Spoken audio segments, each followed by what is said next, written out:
How are you doing, YouTube? So today I am back with another lore video. So today's going to be a very big one, very complicated, but we are talking about the lore of Season 0 and Season 1 all put together. I was going to make the seasonal stories their own individual videos, and I still will in the future, but for Season 0 and Season 1, the events that occur almost happen simultaneously, therefore it is easier to tell all in one go. So yes, expect this video to be a little longer, but I'm very excited. Also, it is very hard to get your hands on all sorts of different information from various sites, meaning if I get one or two things wrong in this video, or if I say something now that later in the future changes or is confirmed to be something else, please forgive me. I am not going into this video as someone who knows the entire story. I am simply going into this video as somebody who is telling the story so far as this story continues and progresses. But yes, it is a lot, and I will be citing some of the sources where I found this information from in the game. So please sit back, relax, and enjoy the video.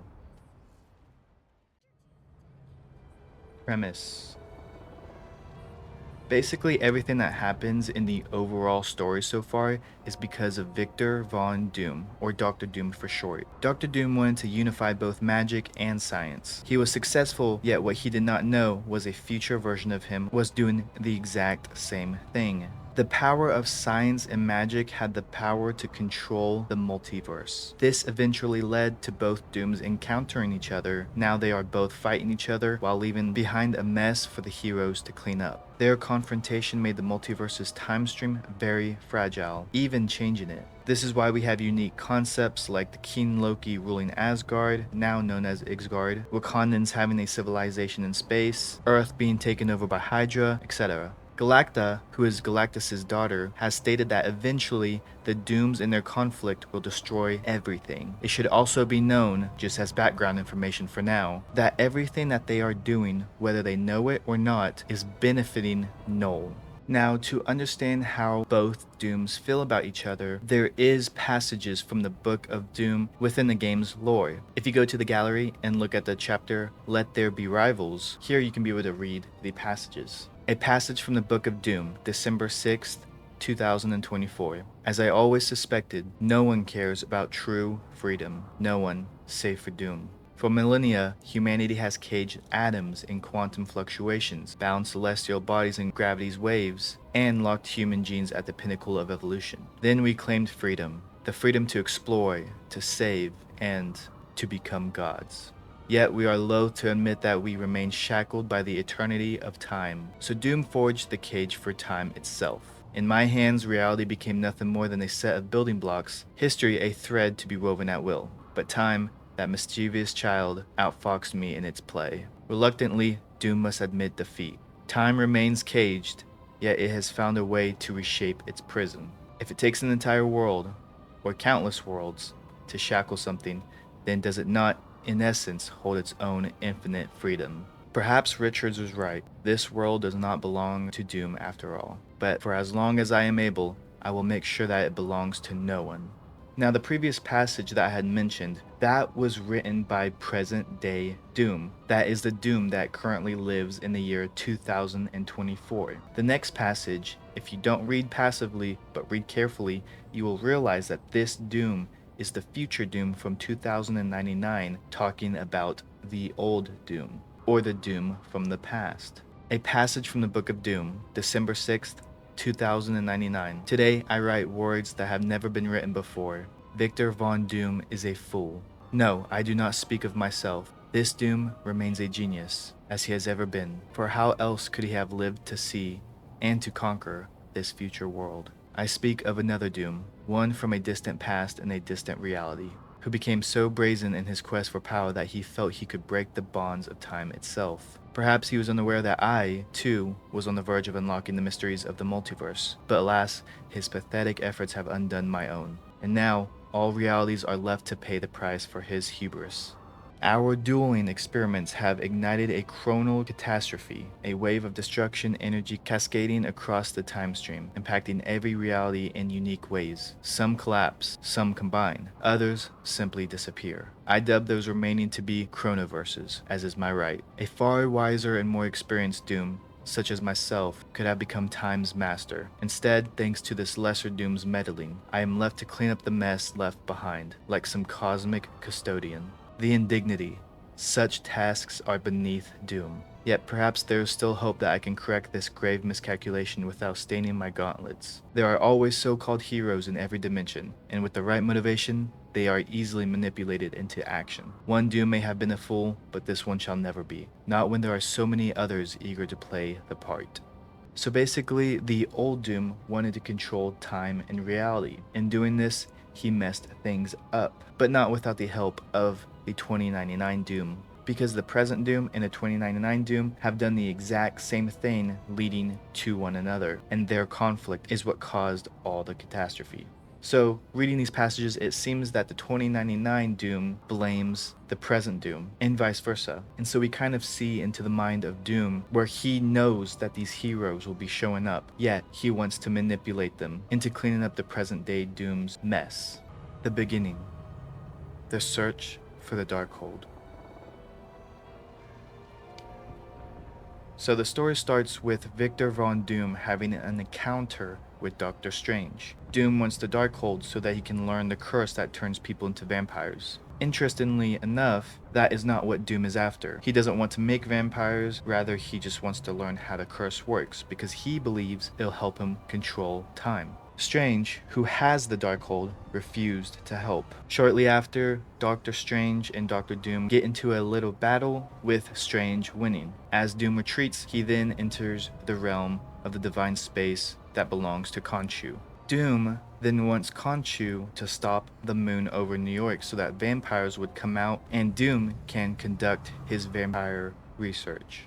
Khonshu refuses and banishes Doom from his realm. Khonshu, knowing what Doom is up to, then sends Moon Knight to New York to prepare for a fight.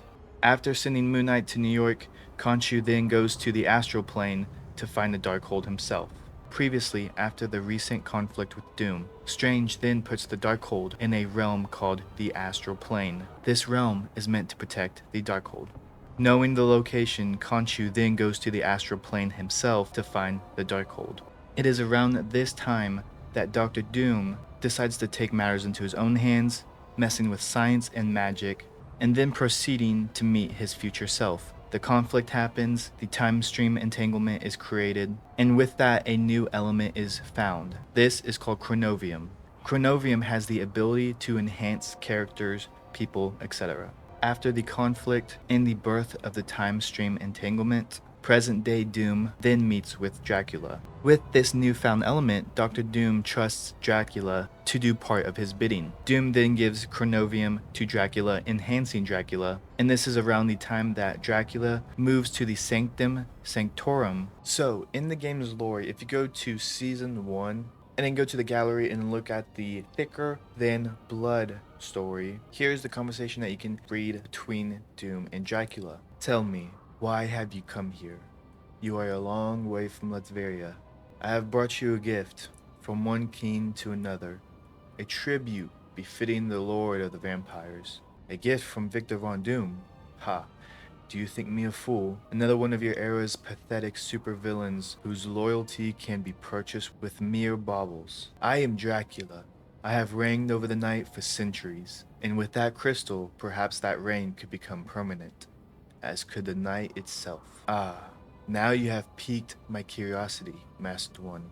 Do tell me more. What you hold in your hand is called Chronovium. It was born from an experiment of mine that caused the very fabric of time and space to unravel and reweave itself in unexpected ways. As the chronal energy released in the process stabilized once again, it took this crystalline form. Shards of pure time? Fascinating. Not as fascinating as what could be achieved with this gem by one such as yourself. I have studied both the scientific data and the ancient texts. If my theory is correct, a single drop of blood from an immortal being such as yourself could unlock the vast power held within the crystal. You could gain complete control over time in a limited area.